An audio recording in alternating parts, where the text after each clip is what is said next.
So I invite the different devotees to please come and start. Uh, Jai Jagannath Prabhu, Nanda Suta Prabhu, Advaita Chandra Prabhu, and Mother Krishna Archana. Okay, thank you. Hare Krishna.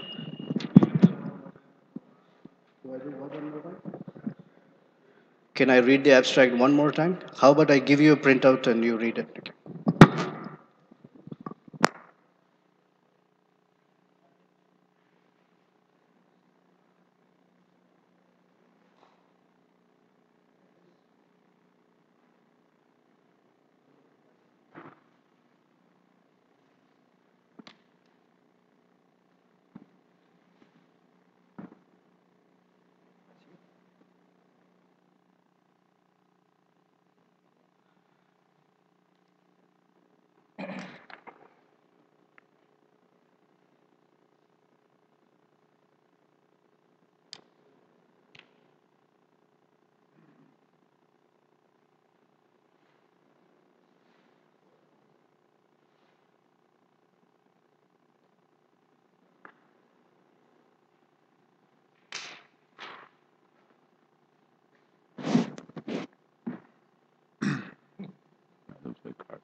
Jaya Radha Madhava Kunja Bihari Radha Madhava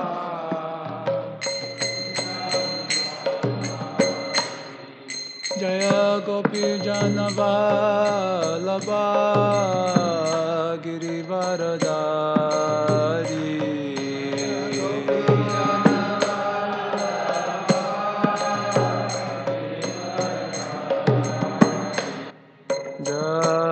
Jasodanandana Vraja Janarandana Jamunachira Vanachari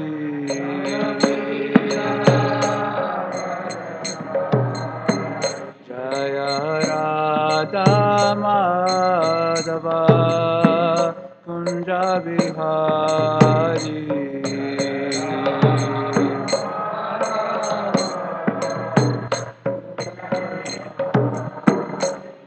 Jaya Radha Madhava Kunja Bihari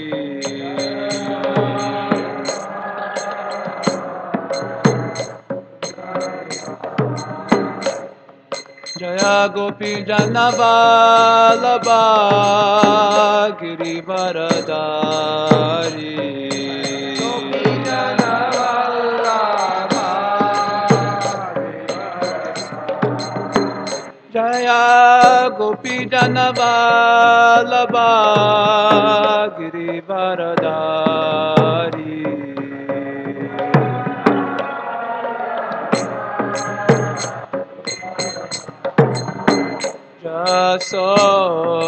Jasodanandana Vraja Janarandana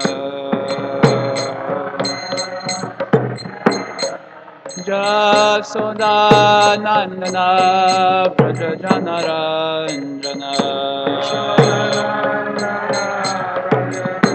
Jamunachira Vanachari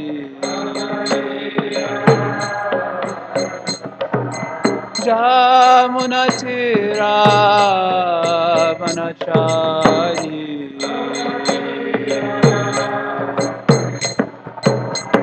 Jaya Radha Madhava Kunja Bihari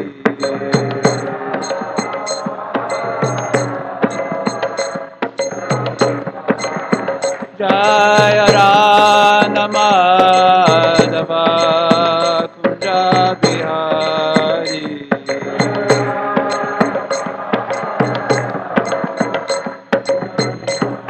Jaya Radha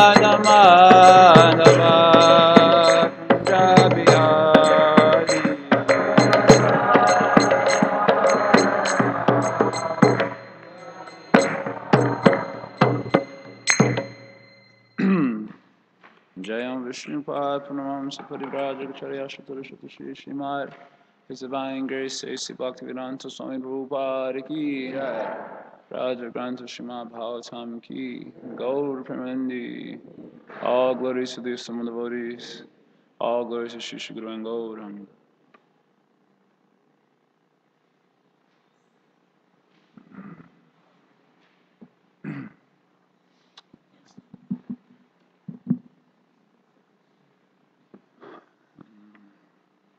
Om Jnanatimirandasya Ananjana Shalakaya Chakshurun Militam Yena Tasmai Shri Guruve Namaha Shri Chaitanya Manobishtam Stapitam Yena Bhutale Swayam Rupagadam Dadati Swapadantikam Vanchakalpatarubhyascha Kripa Sindhubhyareva cha Patitanam Pavanebhyo Vaishnavebhyo Namo Namaha Jaya Shri Krishna Chaitanya Prabhu Nityananda Shri Advaita Gadadhar Shri Vasari Gaura Bhakta Vrinda Hare Krishna, Krishna Krishna, Hare Hare, Hare Rama, Rama Rama, Hare Hare. O Namo Bhagavate Vasudevaya.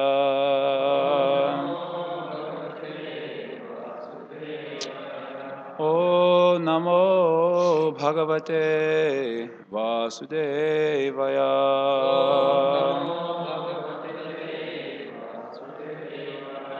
O Namo Bhagavate Vasudevaya.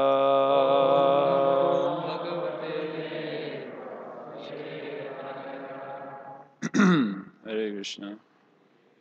So I have about 15 minutes to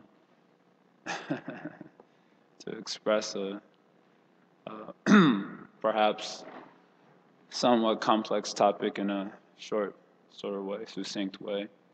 The topic is, how is it that devotees are able to respond with mercy even though there's a very strong perception, at least by others, of injustice, such as the case, for example, with in the 17th chapter of the first canto, with Dharani, the cow, being attacked, or Dharma, the bull, being attacked by Kali, and when inquired by Parikshit Maharaj, who is the cause of this, then they didn't want to say.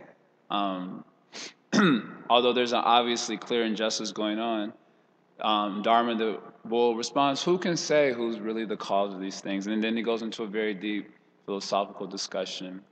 Another example is there are countless examples, Parikshit Maharaj in the first canto as well, being cursed by a Brahmin boy unfairly, and receiving that with grace and gratitude instead of trying to retaliate. So anyway, so the topic is, when there's very clear perception, at least by others, at least by us when we're reading the Shastras, of injustice towards these great souls, then how is it that they're able to respond with mercy and forgiveness, kindness, as opposed to something that we might do, tit for tat and eye for an eye, which is kind of the consciousness that that goes on in the material world amongst the conditioned souls.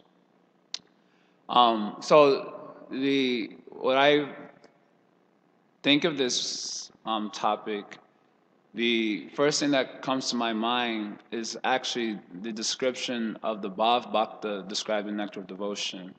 As you may know, in Nectar of Devotion, the Bhav Bhakta, there are 9 qualities of a Bhav Bhakta that are pointed out that distinguish his bhakti as actual bhava from a semblance of bhava.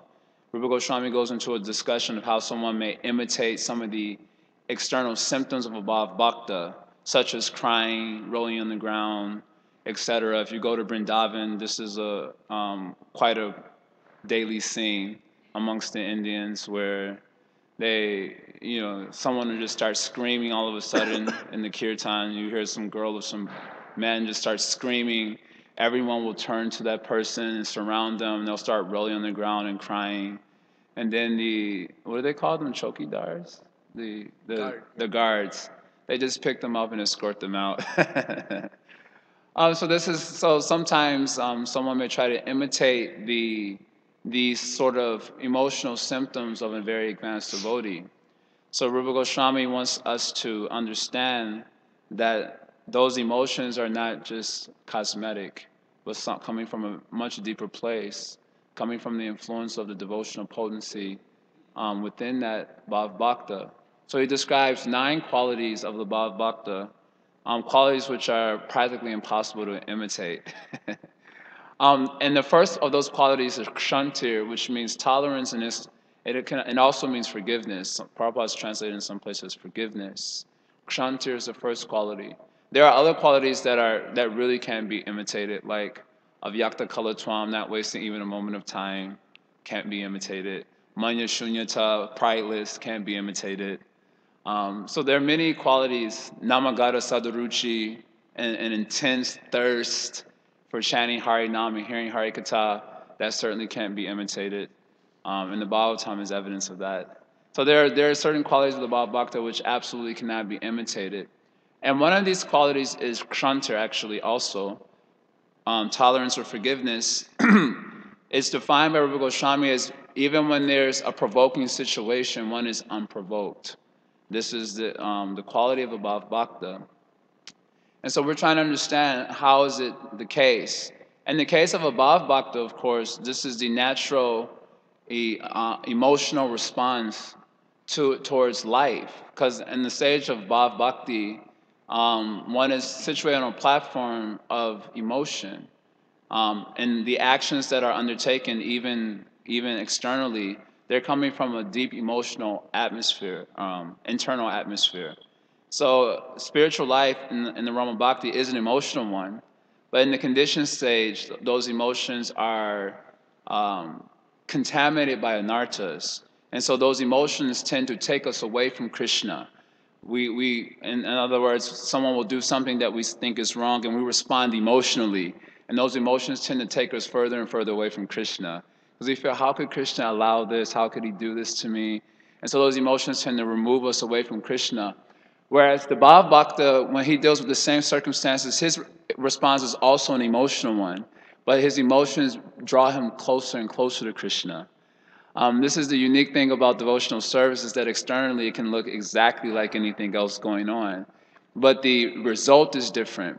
The actions may look the same, but the result is different. For a conditioned soul, the results of his emotions generally tend to bring him away from Krishna, or if he remains somehow in the realm of Krishna consciousness, it causes him to be absorbed in the temporary. So some injustice is done to him, and his emotions cause him to become so absorbed in that situation that he tends to forget Krishna. He tends to forget taking shelter of Krishna. Whereas the Bhav Bhakta, or pure devotee of the Lord, he also responds in an emotional way, and those emotions cause him to become more intensely absorbed in Krishna. So this is an amazing quality. So Shanktir is this quality of forgiveness or tolerance. And in the example that is given by Rupa Goswami is the case of Parikshit Maharaj being cursed by the Brahmana boy, in fact, and how he responds to that. Anyway, in the Briya Bhagavatamrita, there's a beautiful discussion describing these verses of Parikshit Maharaj, where how is it that he was able to respond with kindness or not retaliate, even though there was an injustice done in the form of being cursed by this Brahmana boy. And one of the verses he says, Nirveda mulo dujashaparupo yata date bhayam asudata yatra. I forget the second line, bhayam asudata. Anyway, he mentions that the Lord has kindly appeared before me in the form of a curse of a Brahmin boy. Because in this form, he knew that out of fear, nirveda mula, that fear would be the root cause of my detachment from matter. Nirveda, actually, I looked up this word. Nirveda means despondency, actually. Nirveda mula, so the root cause of despondency. So the idea is that the conditioned souls are trying to enjoy in the material world, but then we're attacked by some unfortunate circumstance, and that causes us to see the naked face of material nature. We become despondent. Oh, there is no happiness in this material world. And therefore, we become detached from it. So Parikshit Maharaj is sort of giving this expression out of humility, that the Supreme Lord has first appeared before me in the curse of a Brahmin boy, because he knew that out of fear, that would be the root cause of my detachment from my materialistic lifestyle. And that way the Lord is supremely kind to me. Of course, Parashit Maharaj didn't know that he was cursed, because the cursing happened in some other location. So the Brihabhatamrita describes how the Lord came to Parashit Maharaj actually in two forms. The first form is that the Lord came to him in the form of a curse of a Brahmin boy. And the second form is the Lord came to him in the form of the messenger of Shamiki Rishi. The messenger of Shamiki Rishi his name was Gaurmukha. I just found this out reading this section in Vishwanath Chakravarti Thakur's commentary. So Gaurmukha was the messenger of Shamiki Rishi. And so he came to Parikshit Maharaj to inform him that he had been cursed to die in 7 days. And the reason Shamiki Rishi hadn't come himself is because he felt embarrassed about this situation. And he felt that he couldn't stand before Parikshit Maharaj. So Parikshit Maharaj, of course, wasn't feeling any despondency. He was actually feeling ecstatic. He had even, if you study the 19th chapter of the first canto, he had even prayed that this would happen to him. Because analyzing his actions against Shamiki Rishi, he prayed that immediately some reaction come upon me, because the idea is that if everyone in my kingdom will have to suffer the reaction if it doesn't. So may immediately the reaction come upon me, and then shortly thereafter Gaurmukha comes before him and says, "You've been cursed to die in 7 days." And he said, "This is ecstatic." Oftentimes we don't think about the extent of what that means. If you were to go to the doctor and he were to tell you you're going to die in 7 days, it'd be very hard to respond ecstatically. Parashit Maharaj was very ecstatic. And then why was he ecstatic? Because his idea was that he was seeing the inspiration of the Lord acting through these agencies in order to draw him closer to him. So that allowed him to have, from the perspective of the victimizer, or the one who has done some transgression and then received the mercy of the devotee, it appears that the devotee is being very kind upon him. But really what is happening in the devotee's emotional content is that the Lord, he's seeing the inspiration of the Lord acting through these various agencies to draw him more deeply to himself, namely Krishna. And so as a secondary feature, the transgressor is forgiven. But that's almost not the primary content of the response. Really, it's the devotee's thinking, the inspiration of the Lord is acting through this agent in order to draw me closer to him. And therefore, he's able to respond with forgiveness or with kindness and so on.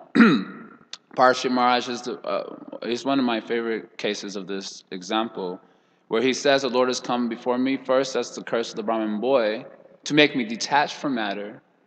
And then he's come before me as the messenger of Shamiki to draw me to the bank of the Ganga to hear the Srimad Bhagavatam from Shukadeva Goswami." So, in other words, first I need to become detached from my absorption in matter. So Krishna first came to me as a curse to facilitate that detachment. And then in order to draw me into him in the form of hearing the Bhagavad Shravan, he came as the second agent, Gaurmukha, to draw me to the bank of the Gangas. That's how it's described in the Brihabhatamrita very beautifully, as if the Lord is taking me by the hand and walking me to the bank of the Ganga to sit down and hear the Srimad Bhagavatam. And in this way, he was totally in ecstasy and didn't feel any disturbance, even though there was some injustice done toward him. So there are many points, and I'm sure we'll hear some other aspects. But anyways, I guess the point that I'm making here is that how is it that one can respond mercifully toward transgressors, toward them? And the idea here is that our conceptual orientation towards life has to be that the inspiration of God is acting through everything for my benefit. And in that way, that prompts a positive, merciful response in a devotee who's able to think like that. Now, the reason I discuss it from the perspective of the Bhav Bhakta is because this is a natural emotional response. So in the stage of sadhana, the natural emotional response is usually something else. At least the immediate response is usually, how dare they, how could they? etc. So then in the stage of sadhana, the head is very important. Often we hear that bhakti is about the heart, because it is about the heart. But in the stage of sadhana bhakti, it's less about the heart in the sense I'm qualifying it, it's less about the heart in the sense that we're using our head to culture our heart. Because our heart is right now contaminated by long-term association with the material nature. And so in sadhana bhakti, when some injustice is perceived by us, then it requires the strength of our transcendental knowledge, so to speak, the strength of our spiritual conception to keep the heart from being misguided towards being absorbed in matter in the form of absorption and injustice being done toward me. It requires a strong spiritual conception. The response is dynamic. The spiritual conception is static. I'm using this like this is my plane ride meditation. Back to Chicago coming up. That Sambandha, we hear that Sambandha Gyan, Abhideya, and Prayojan. So spiritual conception refers to Sambandha Gyan.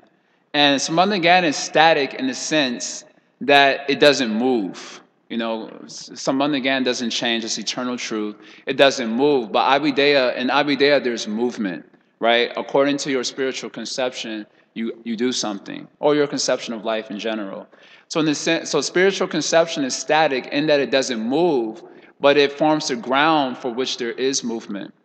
So therefore, when there is strong material conception, for example, that strong material conception leads to strong material movement, right? So, and conversely, when there's spiritual conception, that leads to strong spiritual movement. So, Sambandha Gyan is static in that it doesn't move, but it's the basis for our movement in spiritual life. And in the stage of sadhana, we require progressive, deepening realization of that Sambandha Gyan in order for there to be the positive, merciful movement in devotional service. Otherwise, we can't move in that way. In other words, we may understand the philosophy in a gist sort of way, but unless we actually realize those spiritual conceptions, we're not standing on firm ground in bhakti. And therefore, when we come upon these events in our life where there's injustice and so on, although we have the idea of how the devotee responds and so on, we actually find that we're not able to do that, at least emotionally. Just like sometimes we joke about this when devotees are going through intense situations, we'll say, Prabhu, I'm being purified. Purified is like synonymous for suffering in devotional language. Prabhu, I'm being purified, and we're obviously not ecstatic about it, and and that's because we're lacking perhaps realization. So it's a good start, of course. At least we can accept it theoretically that we're being purified. But we notice that the emotional content isn't there. And it's usually those emotions which really hold us back from acting in a different way. I know theoretically, the yeah buts, as Rampa Maharaj likes to talk about it. Yeah, but, and really everything is about the but and nothing about the yeah, when I was in Chaupati, a devotee told us that when you're speaking, when you use the word but, that cancels out anything that you said before the but. And everything that comes after the but is what's really in your heart. So you may say, yeah, the philosophy is this, but they weren't supposed to do this, and that's what's really going on in the heart. So that's what happens with us emotionally. Although philosophically we may accept, yes, it's the inspiration of the Lord, but how could they do this, and so on. So that means that the ground that we're standing on, that means our spiritual conception isn't deep yet. And as a result, although we may somehow theoretically work ourselves through a tough situation, emotionally we're not there. And it can cause misgivings and then further obstacles in bhakti. So I guess the point is that the inspiration of the Lord is acting through all agents. This is how the devotees are able to respond in a kind way. But in the stage of sadhana, we require our head to really culture that sort of heart. And so it behooves us to, by our spiritual practice, deeply enter into the spiritual conception of Krishna consciousness, both by study and by practice. And that way, gain the inner content or let's say, as I use the language in in the discussion, gain the ground for actual strong movement, abhideya, and devotional service. So that's my 15 minutes. Thank you all very much. Hare Krishna. Hare Krishna. I don't know, do we take questions after everyone speaks? Okay. Yeah. Hare Krishna. Prabhu gave a wonderful synopsis of Brihad Bhagavatam and Bhagavatam and many other deep realization he has. So I'm going to take a little different route. We saw there's a picture there of the Kunti. Is that a picture of Kunti, correct there? Yeah. So there are many examples like how much suffering she went through and all that. So this forgiveness and suffering or justice part, we have to deal with it. It's pretty common phenomenon in our Vedic tradition. So I'm going to give you some other perspective here. The first one is, it's from Hawaii actually. It's called Ho'oponopono. That's a tradition. It's a kind of a system they follow in their family. It's a practice where they offer reconciliation and forgiveness. And when people die there, they offer certain prayers and so forth. In an ancient Western tradition, there was this, or Greek tradition rather, there was a Clementia, the goddess of forgiveness. Clementia. Clementia. Clementia, goddess of forgiveness. And, sorry? Oh. Like this? Sure, Maharaj. There's a lot of echo here. However, she was later killed. I don't need to go into history, you can look it up. And the Latin word, clementia, literally means humility and forbearance. So let's look at another perspective from a Hindu, the ancient Vedic tradition. Buddhism and Jainism later derived. So that's called apabhransha, means something that was part of it, then they later broke apart. Not that they have a same meaning later. Jainism and Buddhism completely changed the meanings. However, the beginning was same. So what they are talking there is in a Chaturmasya, which we all understand, correct? Chaturmasya. So during Chaturmasya, the 4 months of monsoon, the rishis or the munis of Jain philosophy, the people who follow that religion, they constantly move around, but the last 4 months or the 4 months of monsoon, they just sit in a one place. Now, the last 10 days of the Chaturmasya is called Samvatsari. It's a word they use. And of that, the last day of Samvatsari is called Prayushana, that particular day, just like how we have a Gaurav Purnima and so forth. So literally what it means is that those during 10 days of that holy festival, most of the Jain sit down in a one area and they contemplate, they offer a lot of prayers, and they wonder what did they do to somebody and what they have experienced. So they try to forgive and forget. And that's the meditation they do, and that's a spiritual prayer. So every evening, like how we have a Gaura Arati, they do something called Pratikramana, Pratikamal. Kamal means lotus. So what they are doing there is that it's elaborated prayers in which they are asking, basically they are saying that, you know, let me just read the thing in a Devanagari. The prayer is in a language called Prakrit, like how we have a Sanskrit, but this time the place Jainism was started was a Magad, and the language there was Pali. So Pali and Sanskrit, you put it together, it's called Prakrit. So in that language, there was this prayer said that Sab Jeevo ko main kshama karta hu. I'll say it in a, so I'm forgiving everybody. Sab jeev mujhe kshama kare means everybody should forgive me. Sab jeev mere mitra hai. That means I'm friendly towards everybody. And kisi ke prati vair bhav nahi rahe means I'm not going to have any, what is a vair in English? Animosity. Animosity. And So basically, that's what they are trying to say there. Now, they go very deeply. They, in fact, make a phone calls after that Paryushana and offer this prayer called Michhami Dukram. Michhami Dukram means please forgive me. That's all it means literally. And they are asking that end of the year, they ask for forgiveness, and anything that they have done, they want others to forgive them. And then that's their deep meditation. They're basically taking this Trinada Pisunishena, the humbler than grass, that position we devotees are asked to take often. So that's the mood they want to imbibe. So the next day when the new year happens, they start the new beginning, and then they move on with their spiritual practices. So this is very deep thinking. Naturally, over the course of time, people just make it as a habit of saying Michhami Dukram, just like we say here, Happy New Year or how are you? It means really nothing. Or, however, the meanings are very deep, the realizations are very deep. So these traditions talk about forgiveness wonderfully. And one of the other thing it says further, I'll directly quote. So Jainism has same word they use as a dharma. Dharma is a religion or the duty, eternal duty. They've divided into 10 different part. And I'll just say the first one is called supreme forgiveness.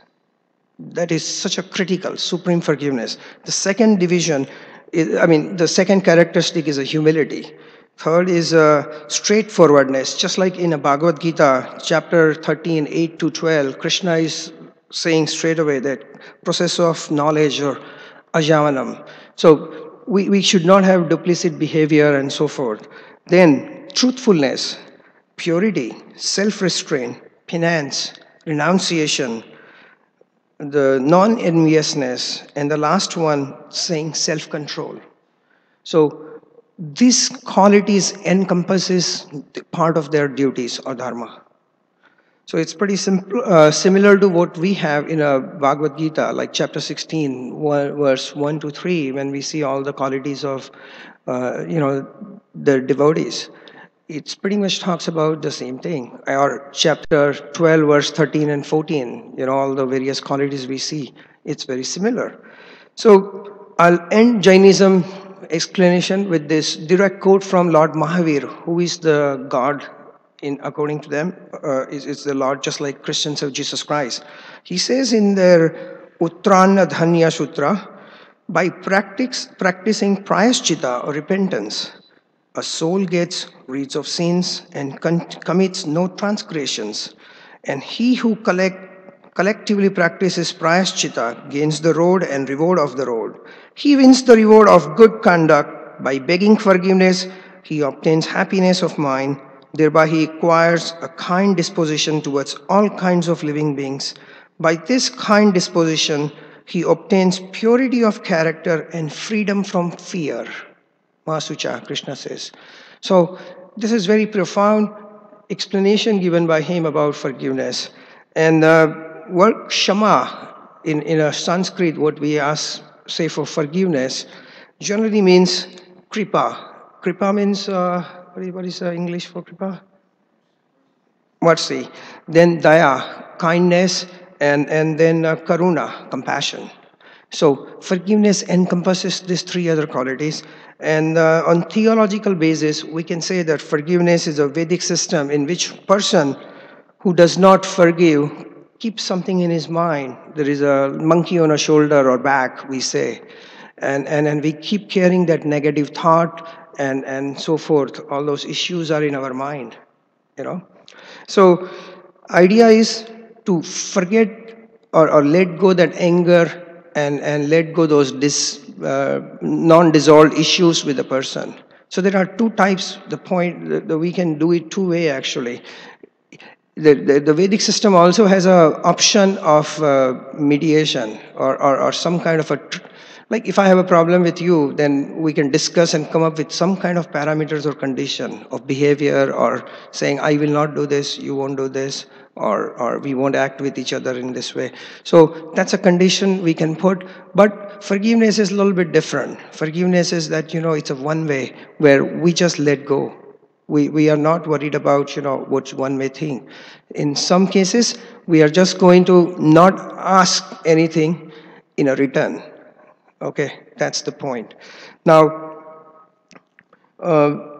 forgiveness, should we only shout when we have done something wrong? Is that the case? No. The forgiveness in a Jainism, they even ask for forgiveness from a plant and animals and anybody whom, like, they've just eaten as a prasadam or something. So same way in a Vedic world, we are asking for forgiveness from everybody for everything, knowingly or unknowingly.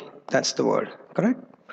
And Mother Sita was abducted by Ravana, but she forgave him. So there are many, many Vedic instances where we have seen and learned that, these principles of forgiveness are applied, where devotees who have borne some injustice or some suffering, he talks about justice actually. Like, justice is a part of it. Oh, everybody psychologically thinks that justice is something important. We need to be the upholder of justice. Everything has to be done this way or that way. We have some black and white idea, and if it doesn't happen, then we get agitated or worried. But the Manu Samhita says justice states that certain scenes and intentional acts are debated as naturally unforgivable. For example, murder and rape, should we forgive that? If somebody causes some murder or some heinous act. So we can just forgive that point of time. So at that point, Krishna says, Arjuna, get up and fight. So same way, if there is something immoral done or some kind of issues, then let the authorities, Kshatriya or king or police in this modern world, or government authorities, take care of certain things. But devotees must take the higher cause, higher principle, and accept the suffering knowingly for spiritual benefit. And I will end here with one more thing. The Mahabharata also says about forgiveness is a virtue. It says forgiveness is a sacrifice. Forgiveness is a Vedas, and forgiveness is a Shruti. So much importance is given. This is directly from Vanaparva. So I'll end with one personal example on a forgiveness. What happened was many years ago, me and my family, we went to Hawaii. And we went this 40, 50 feet boat in the middle of the ocean. They took us 20, 30 miles inside from a land, away from a land. And there were many people, usual tourists, Japanese, American, and then some people, they just jumped in the water. And there were dolphins and shark and whales all around, and very nice environment. So I thought, I'm a swimmer. I've never swim that much in ocean, nor I'm that capable. But I said, it's pretty safe. Boat is here. All this little protection is there, noodle and all. I'll jump. So I also jumped. But they were all jumping one by one, and boat was still moving. And all of a sudden, when I jump, somehow Krishna made me thought, okay, I'll pick up one noodle with little, floaty thing. And there were some flippers. You know what is flipper? Like feet is a 1 feet and the flipper makes it 2 feet long, little plastic thing, So I put it on. I'd never known anything about flipper in my life. And I go in. But as soon as I jump, boat starts to take off because they saw some big fish somewhere and they just went off. A quarter mile. Anybody knows swimming, quarter mile is not easy, and that too in the middle of ocean. You are little thing, everywhere you look around, there is nothing but a water. And because the boat was running, all the people were away. So the nearest person to me was 40, 50 feet. And they all started to swim back towards the boat. That made me realize the boat is not coming back. How can I swim that much? I have never swum quarter mile, swimming. So it's tough, isn't it? But all of a sudden, what happened is I started to swim towards the boat. And one little, and I'm going 5 feet, 6 feet. And I'm realizing what's happening. It's just like somebody has put a rocket booster on my feet, And that time I realized, I literally realized that This is Krishna's mercy. I was not even going to have that noodle and flipper on my feet. And that is the blessing. So if we let go all this, the issues with others, issues with people, devotees, whoever, and take the higher principles of forgiveness and so forth, we get that rocket booster towards devotion, towards Krishna, and we make a fantastic progress, steady progress. And that I would not have experienced any other way, but that day when I realized it. So one should take a humbler position and let go of our ego, and there's always something wrong going to happen to everybody, and we have to prepare ourselves. And if we take that position, then things will improve. Because our ultimate goal is to take the shelter of Sri Krishna and be there forever. And He's not going to let us, He's not going to allow us to be there unless we let go all this thing. So, thank you. Hari Bol.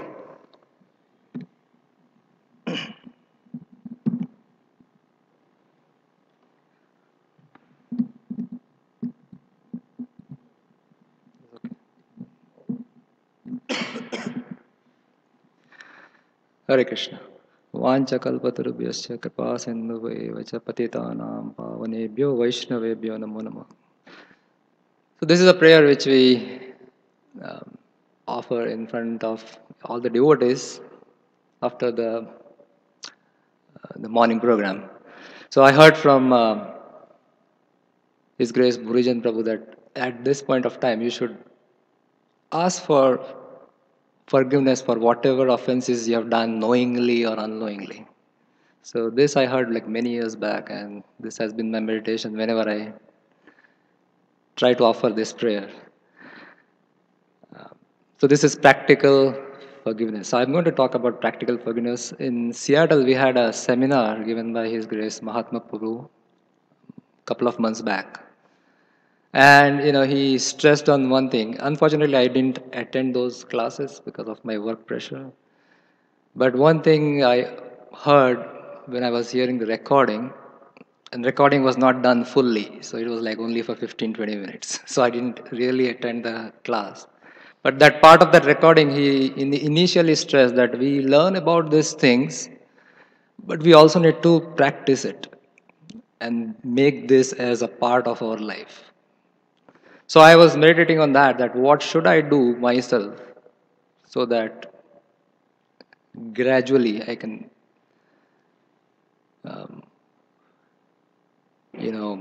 prepare myself. So first I don't get easily get into emotional situation and then get into resentment and forgiveness area. So then what I started doing is I started reading this one prayer, and this particular verse from Bhagavad Gita, which is very dear to the ISKCON devotees as well as Srila Prabhupada, and that is Bhagavad Gita chapter 2 verse 41.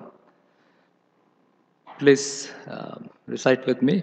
Vyavasaitika buddhir ekeha kuru nandana bahusakahi anantascha buddhayo vyavasainam. Those who are on this path are resolute in purpose and their aim is one. O beloved child of Kurus, the intelligence of those who are irresolute is many-branched. So this is very important. I personally found it very inspiring and very important for me to deal with forgiveness, and I will go and explain it how. In the purport, Srila Prabhupada is saying, when one is situated in Krishna consciousness, all activities are on the absolute plane, for they are no longer subject to dualities like good or bad. So normally our tendency is to evaluate any situation or any conversation between the devotees or with us, as this is good for me, this is bad, or this is not according to what my expectation is.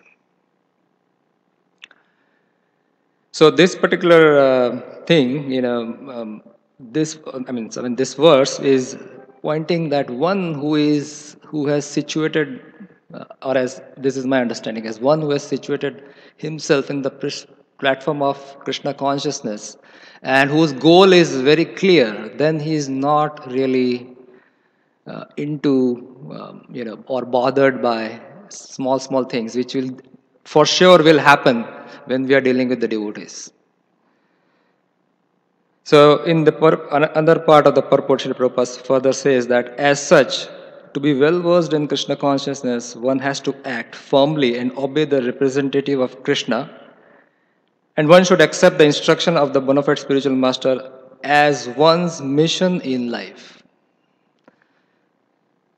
And in the purport of Srila Vishwanath Chakravarti Thakur, which is an excellent purport, so I started reading that practically, every day, and that gave me a conviction that my goal is not to be involved or get involved in what is happening, around me, and get, into that resentment, forgiving, and justice kind of things, which generally happens when we are dealing with the devotees. So the purport, I would like to read it. It's because very nice purport by Srila Vishwanath Chakravarti Thakur. The best kind of intelligence I can have is intelligence used in the service of Krishna. That intelligence is defined as fixed when it is intent upon my spiritual master's instruction, such as chanting the names of Krishna, remembering his activities, and performing service to his lotus feet. His instructions are my sadhana and my life, both in the beginning stage of bhakti as well as in bhakti's perfection stage. I only desire to follow his instruction. I accept nothing else as my life's work, even in my dream, whether I am happy or distressed, whether the material world remains or is destroyed, and I do not care. There is no loss for me. I simply must carry on the orders of my spiritual master. Fixedness upon his orders is determined intelligence in devotional service, and only by being fixed in his orders, such determined intelligence is possible. So this particular purport is extremely powerful, and Srila Prabhupada came to United States after meditating on this. His goal was very clear, to spread the mission of Krishna consciousness, or the prophecy of Lord Chaitanya in the West. Similarly, if we can fix our mind in the goal, and if it is very clear, then it becomes a little easy for us to be not get affected by the dualities of this material world and the exchanges which is going on within the devotees. We should be able to take it lightly. Now, some of the practical things which I collected from various speakers, and as a part of this meditation, that when I get hurt by some devotee's speech or the way they act or things which is not happening according to my plans, then these are some of the things which I follow. Try to meditate, and try to overcome that. So the first thing is, whatever wrong has been done, that cannot be changed. So in one of the incidents of Yudhishthira Maharaj, when he was in the battle of Kurukshetra, and when Abhimanyu was killed, when he got that message, he could not handle it. So he himself charged into the circle that in that Chakravyu, he himself charged. He said, "I will take a revenge right now. I cannot face Arjuna." So he took that decision in the spur of the moment, and he charged himself. At that time, Vyasadeva appears before him, and he says that, and of course, Yudhishthira Maharaj gets down from the chariot and he bows down to him, and Vyasadeva instructs Yudhishthira Maharaj that whatever has happened, you cannot change it. The only thing is, one who laments for whatever has happened is actually just sapped by the energy of that.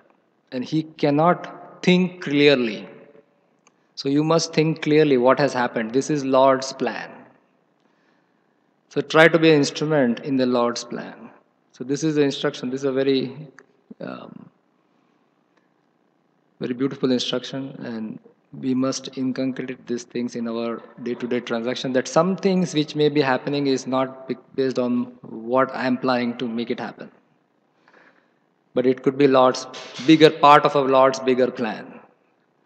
So this is the first thing, that whatever wrong has happened, that cannot be changed.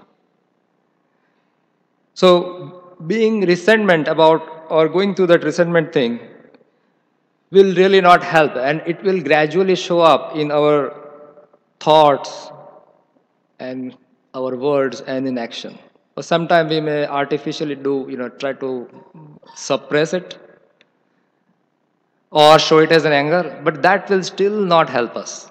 So the only thing that can help us, and philosophically we can, contemplate on that and think that the only thing that can help us progressing in the spiritual life would be the process of forgiveness. So that will be the best course of action. Now, on what basis shall we forgive the other person? So the first basis could be we accept the ground reality that the other person, being fallible human, is imperfect as we are. So that's the first thing, that we need to accept our reality first, that we are infallible. Sorry, we are fallible. And as I am fallible, the other person is also fallible. And they can also make mistakes. So on that basis, we should be able to forgive the other person if something wrong has happened. To err is human. So tomorrow we may be also making mistakes, and we also need forgiveness. And also the other part can be thought as like, as we are making so many mistakes, and Krishna is so merciful that he is ready to forgive all our offenses. And he's telling Arjuna, the ultimate instruction of Bhagavad Gita, Sarva Dharman Parityaja Maam Ekam Sharanam Varya. Aham Tvam Sarva Papebhyo. Means I am going to forgive you for all the sins which you have done. So if we deserve forgiveness, then the other person also deserves forgiveness. I mean, we want to attain the quality of Lord. And if we have to attain that, we need to become, at least in our devotee community, with our friends, at least we need to start forgiving them. So that's one thing to keep in mind. Other thing Srila Prabhupada says, that is in Srimad Bhagavatam, Lord Brahma's prayers, 10:14:8, Tattenu Kampa. So seeing the other person as instrument of our karma, and that is a very powerful thing, seeing it takes a long time to digest the fact that this is happening based on my karma. But we have to begin somewhere. So this is another powerful instruction. One more thing is, when we go through that process of resentment, it is because we're in the middle of the storm, it is very difficult for our mind to think sanely. So it is always good to take guidance from somebody senior and take their help to understand what situation has really happened. Is it really my fault, or do I deserve forgiveness? I have to give forgiveness. We don't know at that point of time. So because in the middle of the situation. So it is good to have guidance get guidance from senior devotees who are experienced. And the last thing is understanding or being in the mood of understanding the goal of our movement. Like Srila Prabhupada is saying, your love will be shown by how you cooperate. So this is the ultimate goal or ultimate instruction for us. So if we are focused on that no anything, but we need to work in cooperation, or not create unnecessary fights just because this is what Srila Prabhupada wants. Srila Prabhupada has done so much for me, so much for the movement. At least I do something for him. So this is what I have, and I'll stop here. Thank you so much. Hare Krishna.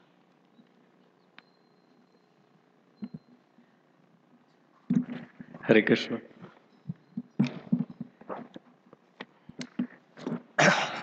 Om Agyanatramidandasya Gyananjanashlakaya Chakshurunmilitamena Tasmai Shri Guruve Namaha.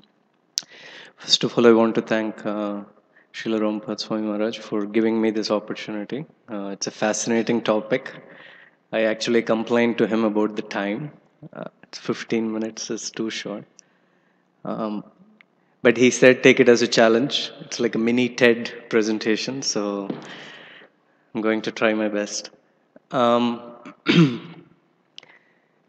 First of all, I want to beg your forgiveness for lecturing you, and maybe you'll treat me with justice after the lecture. Feed me some prasadam. So, this is a very, very interesting topic. First, I want to start with a question to all of you, actually. How many of you feel that forgiveness is opposed to justice or vice versa?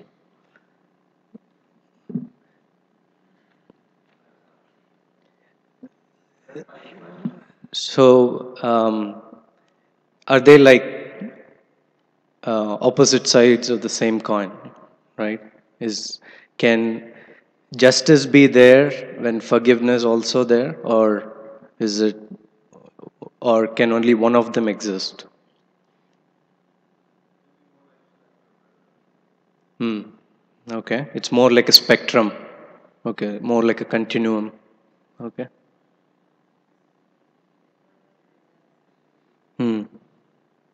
Can you elaborate a little bit?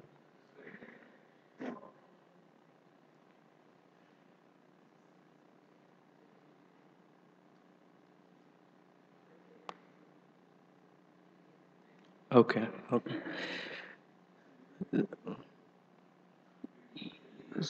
So she said it depends on the situation.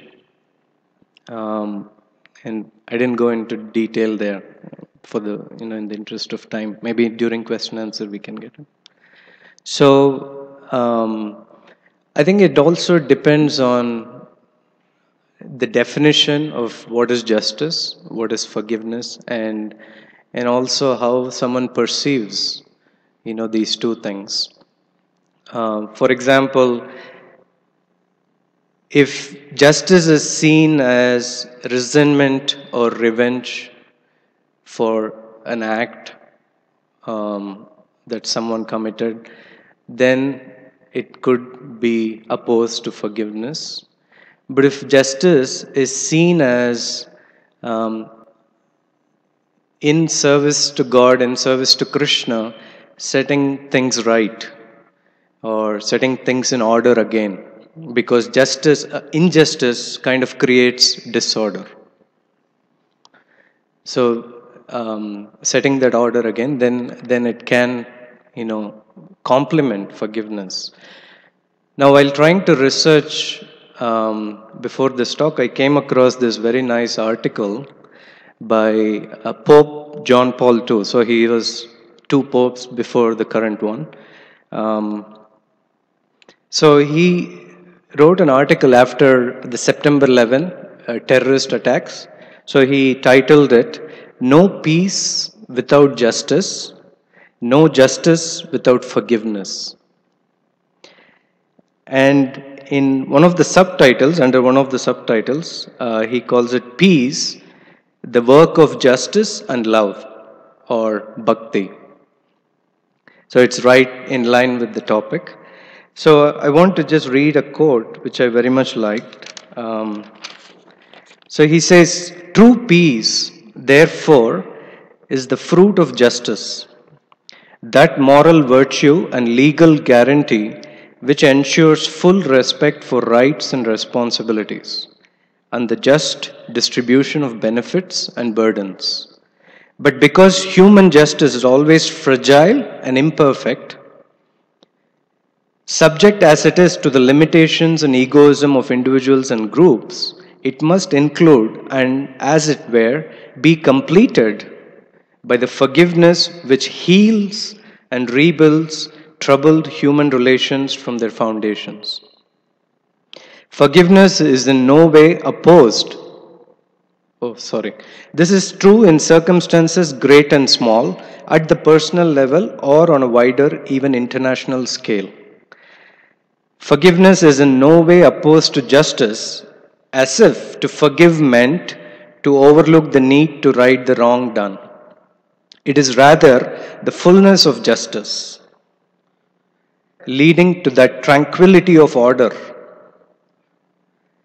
which is much more than a fragile and temporary cessation of hostilities, involving as it does the deepest healing of the wounds which fester in human hearts. Justice and forgiveness are both essential to such healing. So very interesting. So I particularly like this phrase he uses, tranquility of order. So there is this sense that someone commits a wrong act, so it creates disorder. So justice brings about that tranquility of order. So it is an important aspect of forgiveness. It's not opposed to it. It's an important act of forgiveness. I want to share 3 specific points building on this. Whether justice or forgiveness is Krishna conscious, so my understanding is it depends on the drivers. So what's driving us? Do I want justice because that's what my false ego is pushing me to demand? Or do I want to forgive? That's what, because that's what my false ego is wanting to do, because that person committed a bad act, and here I am, a spiritually advanced person or even a morally good person, and look, I'm superior, they committed something really bad, so I forgive them. Now, that's not a Krishna conscious platform of forgiveness. So we have to be very careful. What is the driver? If justice is also coming from the right platform, then it's nice. It helps. It helps one go to this standard of forgiveness that is mentioned in the abstract for this topic. It's very interesting if we look at the Mahabharata and even Ramayana. So there are many instances where these 2 themes, justice and forgiveness, they come into the foreground.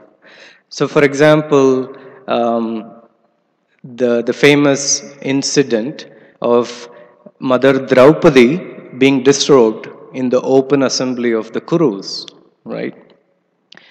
Now, what was the response to that? It was filled with anger. Mother Draupadi and especially Bhima, and also the other Pandavas. The only person maybe who stood out was King Yudhishthir, whose forgiveness ideal actually puzzled some of his Pandavas and also his wife, because it seemed sometimes too impractical. But it's very interesting actually. So Mother Draupadi and Bhima, and behind their opinions was also Krishna's, which was, we have to eliminate the Kauravas led by Duryodhana because, they are disturbing the order of the society. So in that case, we clearly see justice, coming into prominence. I was watching a nice video of Srila Prabhupada. Probably many of you have seen this many times, talking with theologians. I think maybe it was in Los Angeles. So someone questions the Bhagavad Gita's focus on war. So one of the professors, and Prabhupada replies to that by saying that even God sees right and wrong. He has discrimination. And we have this famous verse in the Bhagavad Gita, Paritranaya sadhunam vinashaya cha dushkritam, right? Dharma samstapanarthaya. So dharma samstapa. So it's very similar to the tranquility of order. So re-establishing that. So, but once again, there is a spiritual meaning to that justice. So it's not just coming out of false ego. So we have to understand that. And there is also this other incident with Ashwatthama, right? So after the Mahabharata, after the Kurukshetra war, he goes ahead and kills in a very, very horrible way the sons of Mother Draupadi. And that whole dialogue that happens, how to respond to that act is very, very fascinating. So we have Krishna and Bhima wanting justice, and then Mother Draupadi and Yudhishthir Maharaj wanting to forgive. And then a nice balance is struck. So I guess it depends how this, as she said, it depends on the situation, how forgiveness and justice are meted out. So I could think of at least 3 different cases. For example, someone does a cruel act knowingly, right? Like, for example, an act of terrorism. You have evil intentions to kill someone. The second situation could be someone has done an evil act or a bad act unknowingly. So recently in the US, there are many, many cases of gun violence.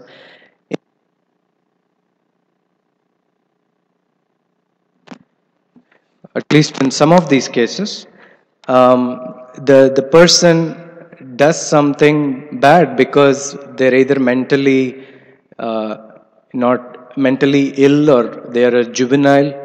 They don't know what is what, so they do some crazy things.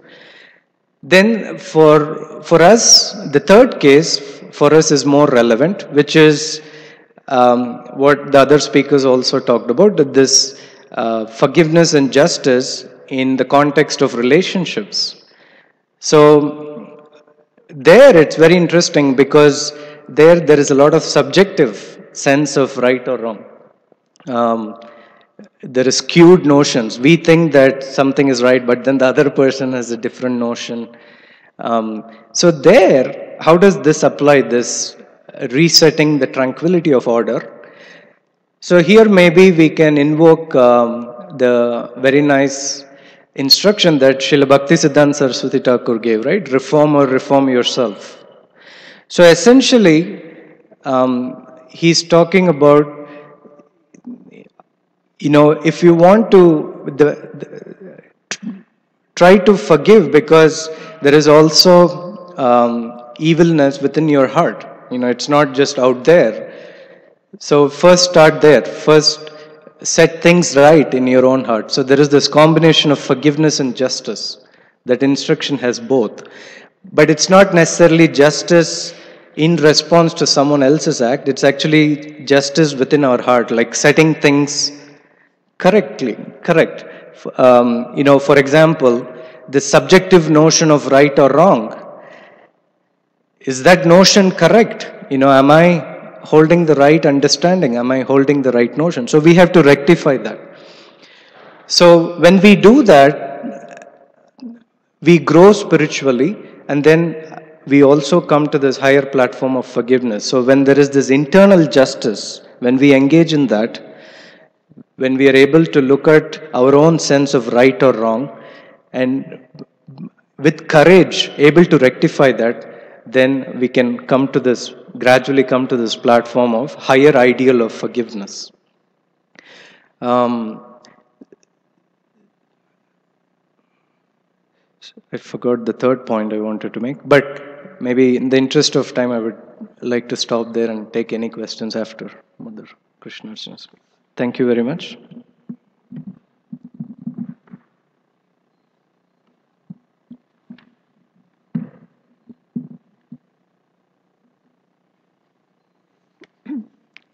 Vishnu Padaya Krishna Prasad Tale Srimati Ram Paraswami Tinamine. Namo Vishnu Padaya Krishna Prasad Tale Srimati Bhaktivedanta Swami Tinamine. Namaste Saraswati Devi Gauravani Pracharine Nirshesha Sunyavadi Pashita Deshatarine.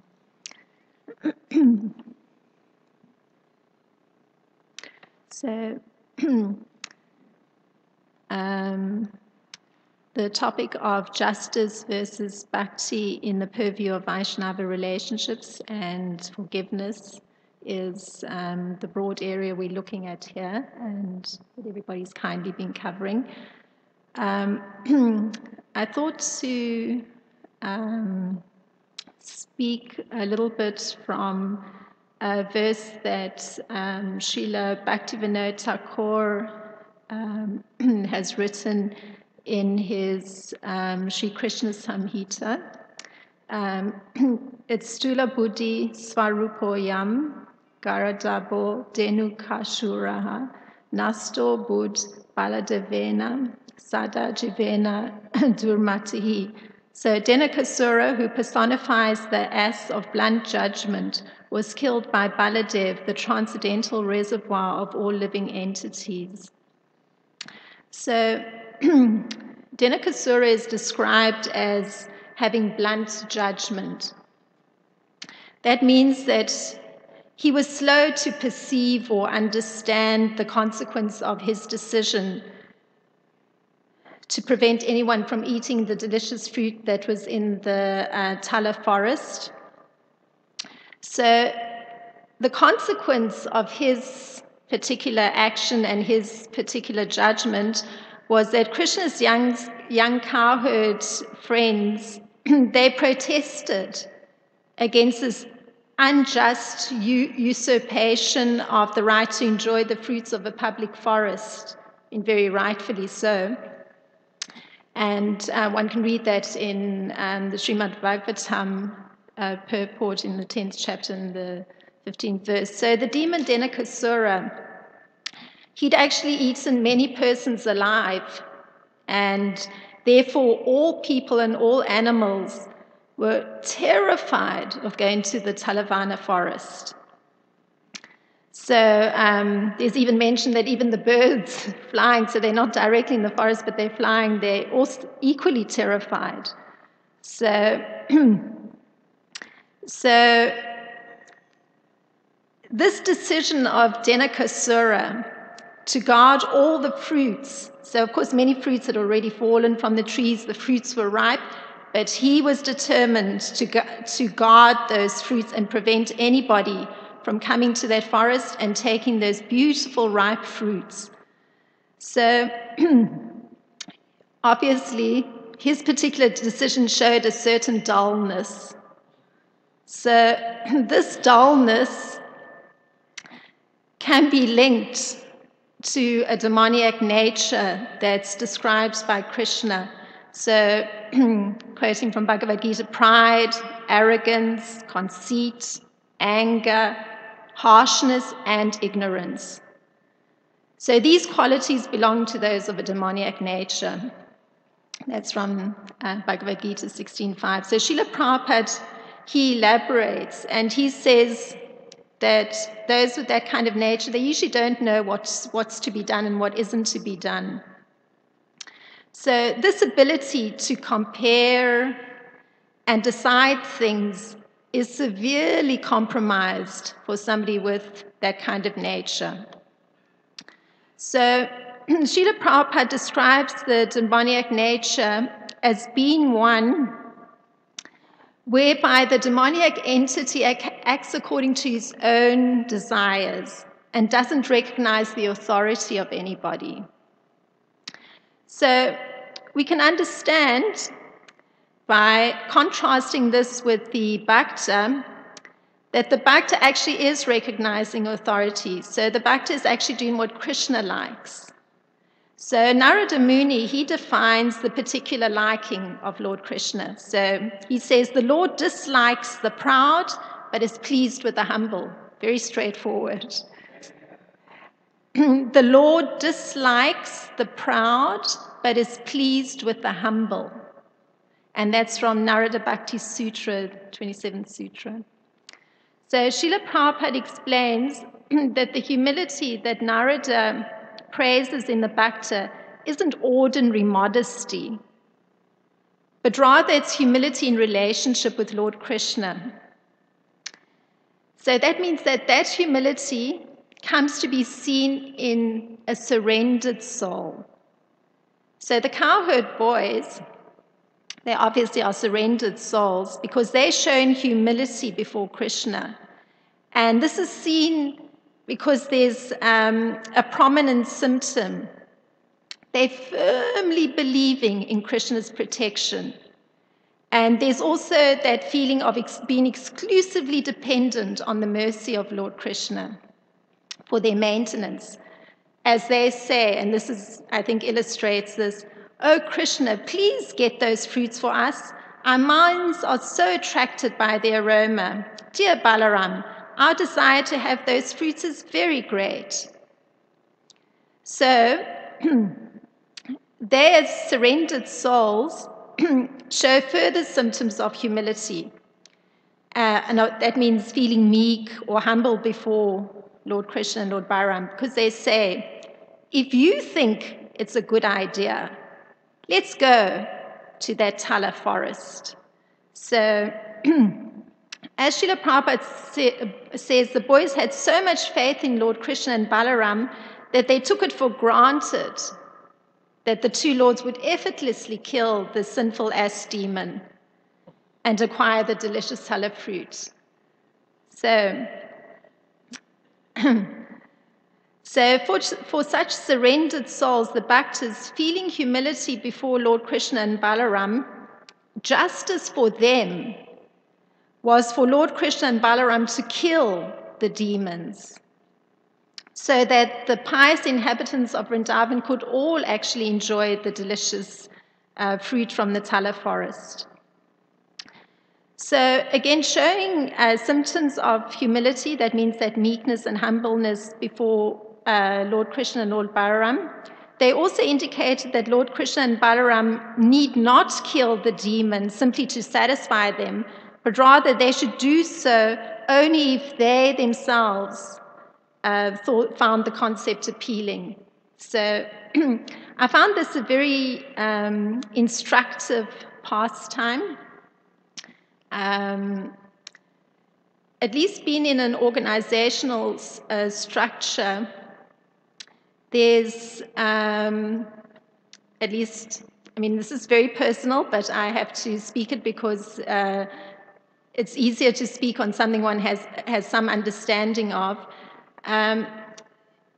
There may be a similar kind of territorial stake that's made by someone. It may be for a particular object that has a public use or use within the organization, but a particular individual may stake a claim on it, so a territorial claim.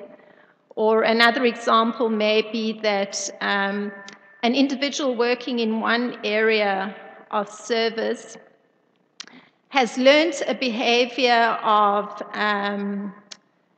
managing their particular area of work, so noticing problems or looking for a solution to a particular disorder within their area of work, but then because there's a psychological principle that one behavior tends to generalize, then the psychological principle plays itself out so that that particular person with that behavior in their area of work will then apply the same behavior to another person's area of work.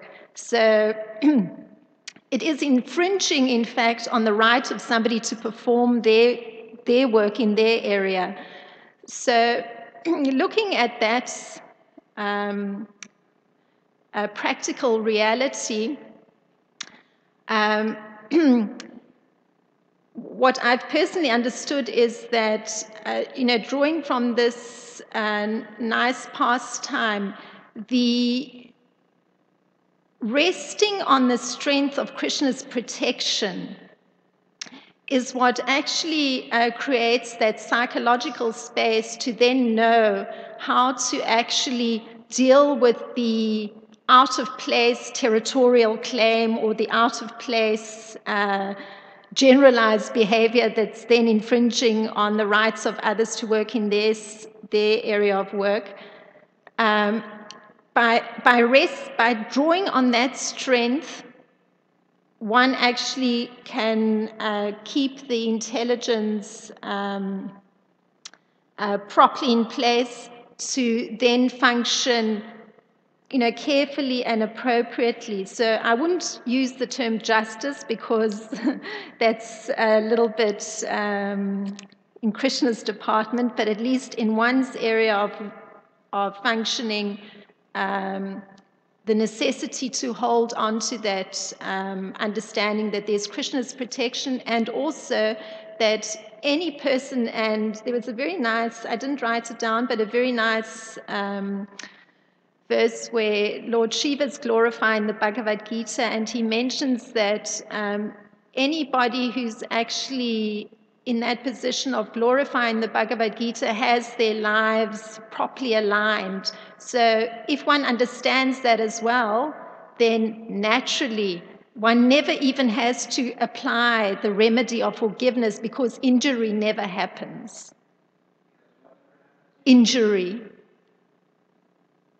So that was a thought on this topic. I considered a little bit going down the road of forgiveness, but that gets into areas that I don't have that much understanding of in terms of practical organizational.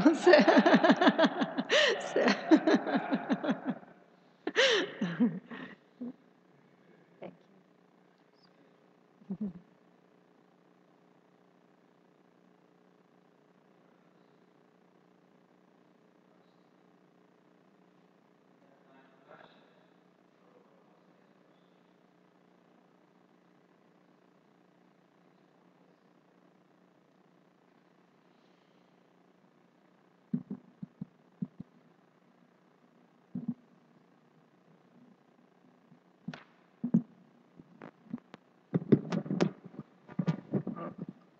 I don't have a question to specific speaker, but I have a question about the topic of forgiveness. Okay. So sometimes when I personally am in a situation where someone did something wrong to me, not necessarily a devotee, but someone else, sometimes perhaps a devotee, uh, hearing all these wonderful thoughts and lectures, I decide strongly in my heart, I forgive this person.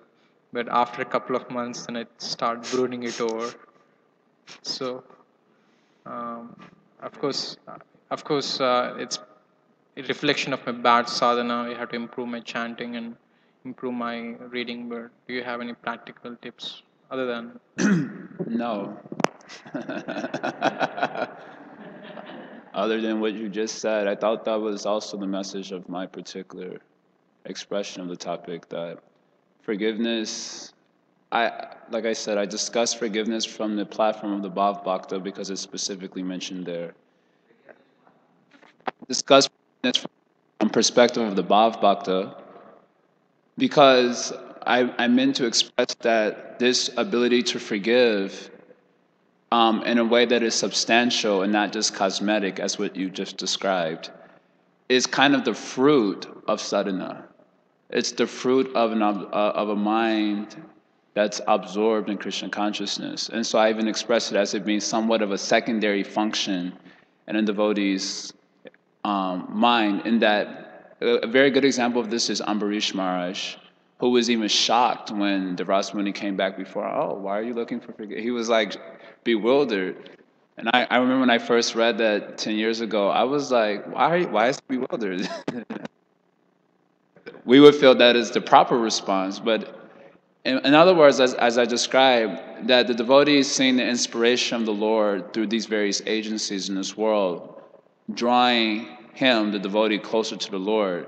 And therefore, forgiveness seems to be, if this forms a kind of secondary expression of a devotee's consciousness. You said, is there anything else you can do outside of outside of the process of hearing and chanting, which you've already described, and increasing our depth in those processes and moving progressively forward in Krishna consciousness, where this type of consciousness is really the fruit, at least emotionally speaking. There is something we can do to keep our intelligence fixed, and that is also the same Shravam Kirtan program. But to be emotionally there is what I was describing in the class. It requires obviously a higher level of consciousness. Otherwise, it does sneak up on us. We thought we forgave this, that, and the other, and then 1 week later, 2 weeks later, we start to replay it back in our mind. How could they? How dare they? And so we're not always there emotionally, because that seems to me really the fruit. It is the fruit of progressive Krishna consciousness, and therefore you ask, is there anything that I could recommend other than the process of Krishna consciousness? I don't know what else could be. I have a follow-up Yeah. question on, you keep the microphone, because I have a follow-up question on your response. Yes, all of what you said. Now, for the sadhaka that's not fully Krishna conscious yet, and the feeling, because the emotion is there and I'm not there yet, is it not, well, that's in a broad sense, should we cultivate qualities like forgiveness, etc., because it's the mode of goodness. They are to be done. And I'm not there yet where it's just flowing naturally. So if I don't, on the other hand, if I don't cultivate the quality, following behind the primary comes the secondary. I'm cultivating the quality because it's pleasing to Krishna, even though I'm not there yet. Forgiveness keeps coming. How could they do that? It keeps coming back. So, or, as you're suggesting, don't even worry about it. Let the thought come back and keep coming back, and you throw it away, it keeps coming back. Just focus on one thing, or this other alternative. You know what the goal is, you focus on the goal, and you cultivate behind the goal, you cultivate the quality. You practice in the quality of goodness of forgiveness, even it's cosmetic. It's not deep yet. Yeah. So my Two answer, options. Yeah, my answer to that is,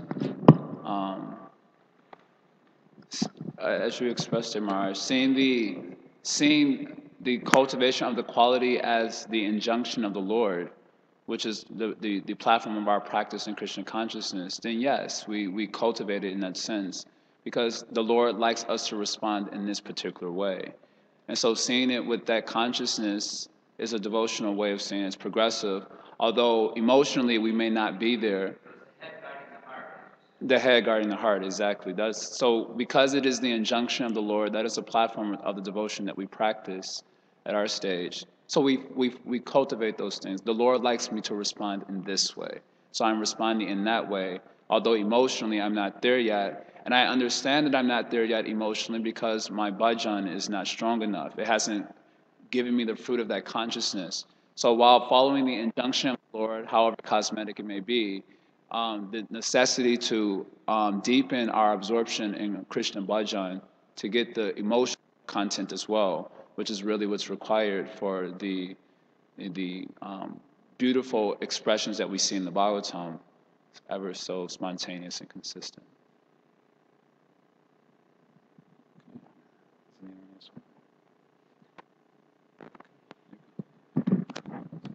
This question for Jaya Jagannath Prabhu. So Prabhu, you told that the head is instructing the heart, the head is guiding the heart. So for the person who are in the platform of the spontaneous love, let's say in the bhava or prema platform, that doesn't get the emotions at all, they withdraw all the emotions, it doesn't get the emotions at all about the... Yeah. That is my question. I don't even know what you're asking. What do you mean? Can you ask your question? My actual question is that, let's say if somebody has done bad, somebody has reacted willfully, he reacted something, has done something bad for that person who is in the bhava platform. So are there no negative emotions? There is no negative emotion, or the emotion will come at that platform. It depends on the advancement of the individual. The example that I think of is Jada. And in fact, I was going to speak on this particular point because I thought it was interesting. Jada, of course, is Paramahamsa. But when King Rahugana spoke to him harshly, toward the end of this pastime, is actually mentioned that Jada mind was disturbed by those harsh words of King Rahugana. But due to his self-realization, he was able to steady his mind and again become controller of his senses and respond mercifully to King Rahugana by speaking Atma Tattva. So I found that an interesting example because Jadabharata is such an advanced devotee, but it's mentioned that there was some disturbance, and Prabhupada comments in the purport there that as long as one has the body, mind, and senses, that when there's some wrong done, there will be some agitation that is experienced within the body and so on. But the devotee, due to his Krishna consciousness, is able to steady his mind. So I thought that was an interesting example. Jadabharata's example was interesting because of this point. Otherwise, in other examples in the Bhagavatam, we see that they don't get disturbed at all. They experience no disturbance whatsoever, which is also the quality which we discussed, Shanktir. So the answer is yes and no. I guess it depends on I don't want to say the level of Krishna consciousness, but not so much situation. Like it depends on, I guess. Yeah, level of Krishna consciousness. I think that, yeah.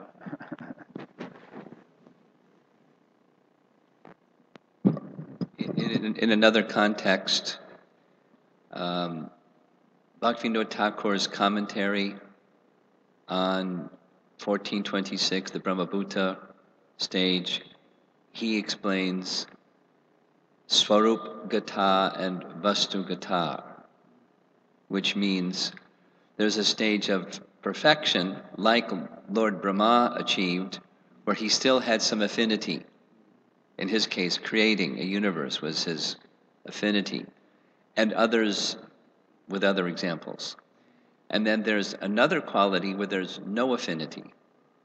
So we don't want to make the offense go into that risky territory of saying the preceptor of our sampradaya was less than perfect. He was invested with that affinity given by the Supreme Lord.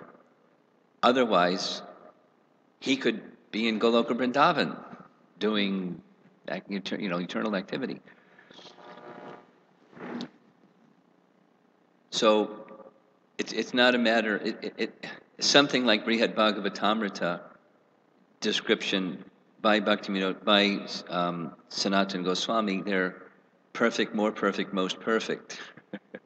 So depending upon the Krishna consciousness, there may be different kinds of emotions, or no negative emotions, but as you described, Krishna is very kind, Krishna is very, not that, having to regain composure, like that. Depending upon Krishna consciousness.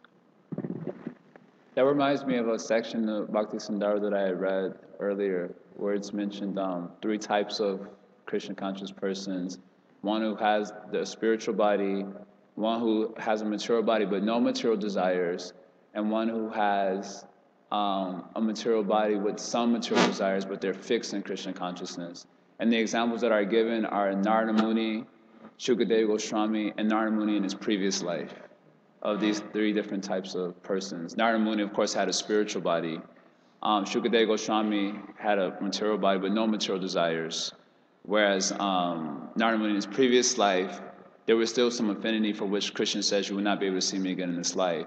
But he was honorable. So that reminded me of that section as well. So, nice. Yeah, with your permission. So we're going to end after this last question. Hare Krishna. Thank you, Maharaj. Thank you, Jaya Jagannath Prabhu, mentor, devotees, Vaishnavas. I'm like a returning mentee, so please be kind with me throughout the course of the weekend. Jai Jagannath Prabhu spoke so nicely, and I thought that look to take a look internally. Sometimes, you know, due to the devotee says something, or they meant to say something else, and we took it as something else, or whatever, a talk situation, whatever. We may be aloof from temple or something like that, but when we actually, in my mind, consider that even being aloof is sometimes you have to have a lot of strength for that, because it may be the only way to uh, get through a certain time or era. So I don't want to go too much into that point, but another thing is that when we have to, when we become active, and we have a goal in mind, hopefully that the devotees are merciful unto us, and through sadhu sang we can have some more progress in our spiritual life. So we have to like unfurl our sails, because if something, we tightened up our sail, so boat is sitting, but then when we unfurl our sail, we start getting the winds of bhakti coming back, and boat starts moving again in right path. So then we don't see any offense at all. There's just like more discussions happily with Vaishnavas, and then we can hear more and try to remember more, and just get a good association. So I just want to thank you all very much. It was such a, I didn't even know that we're going to have a great seminar type of theme today, but this is even better than normal days. Hare Krishna.